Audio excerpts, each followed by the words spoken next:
ਬਿਸਮਿਲ੍ਲਾਹਿਰਰਹਿਮਾਨਿਰਰਹੀਮ अस्सलाम वालेकुम सत श्री अकाल प्रणाम तमाम दोस्तों ਨੂੰ ਅਸੀਂ ਆਪਣੇ YouTube ਚੈਨਲ ਤੇ ਵੈਲਕਮ ਕਹਿੰਦੇ ਆ ਖੁਸ਼ ਆਮਦੀਦ ਜੀ ਆਇਆਂ ਨੂੰ ਔਰ तमाम ਦੋਸਤਾਂ ਦਾ ਅਸੀਂ ਆਪਣੇ ਚੈਨਲ ਤੇ ਸਵਾਗਤ ਕਰਨੇ ਆ। ਦੋਸਤੋ ਅੱਜ ਦੀ ਵੀਡੀਓ ਅਸੀਂ ਬਣਾਈ ਹੈ ਹਲਵਾ ਕੱਦੂ ਤੇ ਔਰ ਇਹਦੇ ਬਾਰੇ ਚ ਅਸੀਂ तमाम ਜਿਹੜੀਆਂ ਇਹਦੀਆਂ एहतियाती तदाबीर ने लगाने का तरीका काश्त करने का जोड़ा यदा तरीका है वो असीं तुहाडी खिदमत च पेश करांगे कि ना ये खर्चा आंदा किहड़ी बीमारी ये ते हमला करती है, ज़मीन कैसी होनी चाहिए है और कितना इस फसल तो तुसीं मुनाफा लै सकते हो।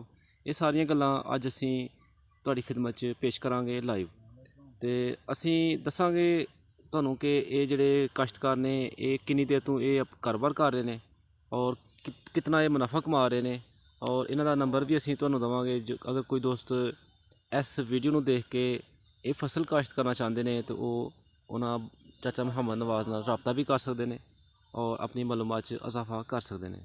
तो आओ फिर चाचा मुहम्मद नवाज़ नाल असीं मुलाकात करने और उन्हां गुफ्तगू का आगाज़ करने। अस्सलाम वालेकुम। वालेकुम सलाम। तुसीं क्या हाल ठीक हो? खरीद है से ठीक है? बैठो बैठो आराम नाल खैर। सो की नाम है अपना? हाजी मोहम्मद नवाज। हाजी मोहम्मद नवाज। तो यह साढ़े दोस्तों दसो कि जगह जिथे तुम बैठे हो?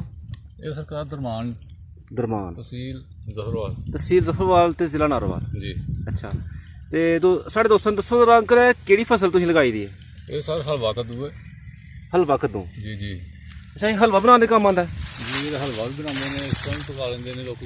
अच्छा तो सानू दसो किन्नी देर तो तुम यह काम कर रहे हो? मैं बचपन तो ये काम कर रहा। बचपन तो शुरू तो लगे यही काम किया काश्तकारी की है, सब्जियां का काम है जी। अच्छा तो सानू दसो कि तुम पनीर लगाई दी है या ये बीज डायरैक्ट मुंतकिल किया जमीन लगाया? नहीं सारे बीज लाया। अच्छा तुम बीज लगाया है। हाँ जी। तो दसो जरा साढ़े दोस्तों को इसकी जमीन की तैयारी जरा किस तरह करते हो तुसीं की किया हुण तक पहुँचन लग्या? इनू सर सब तो पहला तो वाहना पैंदा। अच्छा। नाल सुहागा मारना पैंदा। ठीक है। 7-8 वारी इनू वाहना पैंदा, सुहागा मारना पैंदा। अच्छा फिर इसकी मुकम्मल तैयारी करके हाँ जी ये खाद या रूड़ी पा के फिर सारे खेल पा के कितनी फी एकड़ की खाद तकरीबन इस्तेमाल करते हो? असी तकरीबन 2-2.5 बोरियां इस्तेमाल करने। DAP?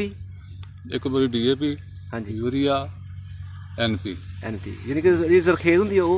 नहीं NP खाद हो गया जी जी। अच्छा तो दसो जरा सानू कि जो थोड़ा पौधा है जी जी ये कितनी देर बाद ये निकल आंदा जमीन चों? ये असी दूसरे महीने में इनू लाया सी, फरवरी 810 दिन बाद निकल आंदा। फरवरी च ये यानी कि जमीन च लगता है? जी जी। नैक्सट साढ़ा सवाल यही सी कि तुसीं ये कदों लगांदे हो? जी यानी कि थोड़ी थोड़ी अजे सर्दी हुंदी है जी जी उदों लाई। उस समय ये लगांदे हो तो 5-6 दिन बाद ये पौधा जमीन चों निकल आंदा? 8-10 दिन बाद सर्दी हुंदी, 8-10 दिन लै जांदा। ठीक है। निकल तो ये थानू दसो जरा कि ये फिर किन्नी देर उस तो बाद तुसीं की करदे हो? स्प्रे करदे हो या पानी दिंदे हो? किन्नी देर बाद पानी दिंदे हो? किन्नी देर बाद पहली स्प्रे करदे हो? सारे बी ला के ते पानी लाना पैंदा। अच्छा बी ला के ते पानी लाना पैंदा ते फिर जाके जमदा है? फिर निकल आंदा। फिर निकलण तो पहला सब तो पहला ਇਹਦਾ ਭੁੰਡੀ ਦਾ ਹਮਲਾ ਹੁੰਦਾ। ਭੁੰਡੀ ਵਾਸਤੇ ਸਪਰੇਅ ਕਰਨੀ ਪੈਂਦੀ। ठीक है। ਮੁxਤਲਿਫ ਸਪਰੇਆਂ ਕਰਨੀਆਂ ਪੈਂਦੀਆਂ ਮੁxਤਲਿਫ ਵਕਫੇ ਤਕਰੀਬਨ 7-8 ਦਿਨ ਬਾਅਦ ਫਿਰ ਗੋਡੀ ਕਰਨੀ ਪੈਂਦੀ। अच्छा एक गोडी भी करनी पैंदी? ਹਾਂਜੀ ठीक है 2 ਗੋਡੀਆਂ ਹਨ ਕਰਾਈਆਂ ਨੇ। ठीक है। ਗੋਡੀ ਤੋਂ ਬਾਅਦ ਫਿਰ ਅਸੀਂ ਪਾਣੀ ਲਾਉਣਾ ਪੈਂਦਾ ਜ਼ਰੂਰਤ ਦੇ ਮੁਤਾਬਕ। ठीक है। ਜਦੋਂ ਜ਼ਮੀਨ ਬੱਤਰ ਆਈ ਉਦੋਂ तो किन्नी देर दी ये फसल जे? ਇਹ ਤਕਰੀਬਨ 100 ਤੋਂ 120 ਦਿਨ ਤੱਕ ਤਿਆਰ ਹੋ ਜਾਂਦੀ। 100 दिन तो लैके ते 120 दिन तक ये फसल तैयार हो ਤਿਆਰ जाती? ਹੋ ਜਾਂਦੀ ਜੀ। ठीक हो गया। तो ये साढ़े दसो जरा दोस्तों कि ये तो हमला बीमारी का एक हो गया, उस तो बाद एहतियाती तदाबीर दी केड़ी है? कोई बाहर दा जानवर भी इस्तेमाल इनू नुकसान पहुंचाता गिद्दड़ टाइप कोई ऐसी? ਨਹੀਂ ਸੇਲ ਇਹਨੂੰ ਨੁਕਸਾਨ ਪਹੁੰਚਾਉਂਦੀ ਹੈ ਥੋੜਾ ਬਹੁਤਾ, ਉਹ ਵੀ ਇੰਨਾ ਜ਼ਿਆਦਾ ਨਹੀਂ, ਲੇਕਿਨ ਸੇਲ ਹੈ ਜਿਹੜੀ ਉਹ ਨੁਕਸਾਨ ਕੋ ਥੋੜਾ ਬਹੁਤਾ ਪਹੁੰਚਾਉਂਦੀ। ਹੋਰ ਕੋਈ ਗਿੱਦੜ ਵਗੈਰਾ ਨੂੰ ਨੁਕਸਾਨ ਨਹੀਂ ਕਰਦਾ। ਉਹਦੇ ਵਾਸਤੇ ਤੁਸੀਂ ਕੀ एहतियाती तदाबीर करदे हो? ਸੇਲ ਨੂੰ ਵੈਸੇ ਤਰ੍ਹਾਂ ਤਰੋ ਛੜੀ ਦਾ ਨਾ ਹੀ ਕੋਈ ਕਰਨਾ ਹੀ ਉਹਦੇ ਵਾਸਤੇ। ਆਈ ਦੇਖੋ ਥੋੜਾ ਬਹੁਤਾ ਨੁਕਸਾਨ ਕਰਕੇ ਚਲੀ ਜਾਂਦੀ।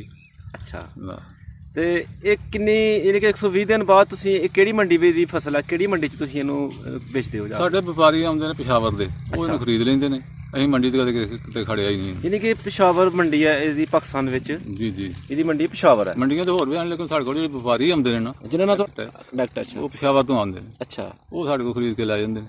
ਤੇ ਦੱਸੋ ਜਰਾ ਸਾਡੇ ਦੋਸਤਾਂ ਨੂੰ ਕਿ ਇਹ ਟੋਟਲੀ ਇਹਦਾ ਖਰਚਾ ਜਿਹੜਾ ਤਕਰੀਬਨ 120 ਦਿਨ ਤੱਕ ਇਹਦਾ ਖਰਚਾ ਹੁੰਦਾ ਹੈ, ਇਹ ਕਿੰਨਾ ਕੁ ਖਰਚਾ ਹੋ ਜਾਂਦਾ ਤਕਰੀਬਨ 1 ਏਕੜ ਦਾ?